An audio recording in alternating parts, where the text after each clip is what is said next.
guys, welcome to another Jumpcast presented by learnable.com. My name is Jacob McMillen, and the title of this segment today is Design to Sell. Now, over the last decade, a trend we've seen in the web design industry is a dramatic decrease in the barriers to entry. Essentially, platforms like WordPress, Joomla, and even more recently Squarespace have made it to where anyone can make a beautiful functional website even if they don't have a significant amount of coding skills. Now, a natural result of this increased accessibility has been a dramatic increase in web artistry. Sites like SitePoint.com and Learnable offer tutorials to where virtually anyone can bring their creative skills to the table without needing a base amount of HTML or other programming experience. Now, while this is fantastic news for the web as a whole, it does come with a few caveats.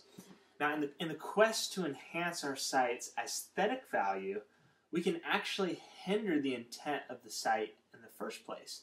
Because every website has a goal. Maybe you want to gain readers, add subscribers, sell products, acquire donations, perhaps even influence readers to pick up the phone and make a call. Virtually every website has an intent, has a goal. You want to elicit a response or action on the part of your readers. And if we're not careful, our web's design, no matter how beautiful, can actually sabotage the very intent of the site. So that's what we're going to talk about today. Mistake number one is lost purpose. The number one mistake you can make as a designer is to completely lose the intent and purpose of the site within the design. It doesn't matter how amazing your homepage looks. If the user can't quickly surmise the intent and purpose of the site, as well as where they're expected to flow in the site's navigation, you aren't going to convert on any traffic. Are you looking for subscriptions? Well, you should have a subscription box very prominently displayed above the fold on your homepage. Are you looking to sell products? You should have those products prominently displayed. It should not take much for your user to determine what they're supposed to do on your site. And fantastic design, beautiful aesthetics are wonderful, but only if they're facilitating your user and accomplishing the action that you're hoping to elicit. Our second mistake is too many features. Now, I'll be the first to admit that adding awesome new features to your site is awesome. There's nothing more enjoyable for a designer than adding the latest and greatest features, the latest and greatest tricks, the new advances in coding, all the different functions that are coming out. It's exciting. But unfortunately, not all of these new gadgets on your site essentially are actually facilitating your goal. And if it's not working for you, it's probably working against you.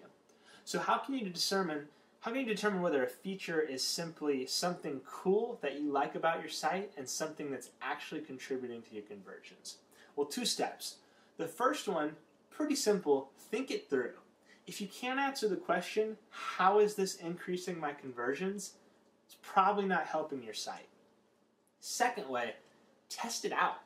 Some features you legitimately have no way of knowing until you actually test it out. What works on one site may not work for yours.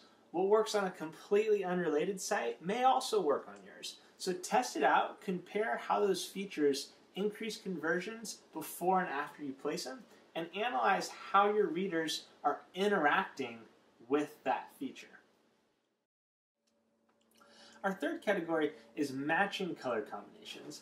Now, while your site should have a succinct color scheme and an aesthetic flow, if you don't use contrasting colors to highlight and facilitate customer response, then your conversions will be severely diminished.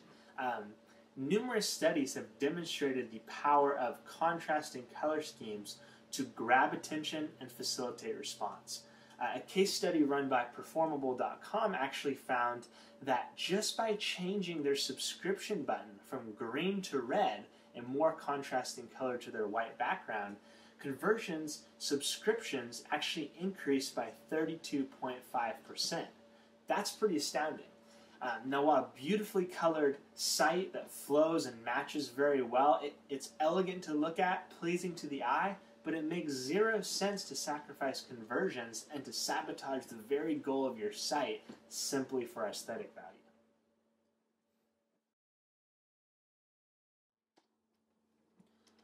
Number 4 is overly large or unoptimized images.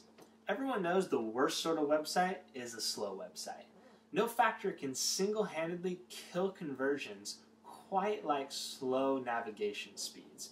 And while quality visuals are an intricate part of any site's design, if your images are large to the point of slowing down your site's functionality, probably isn't worth it.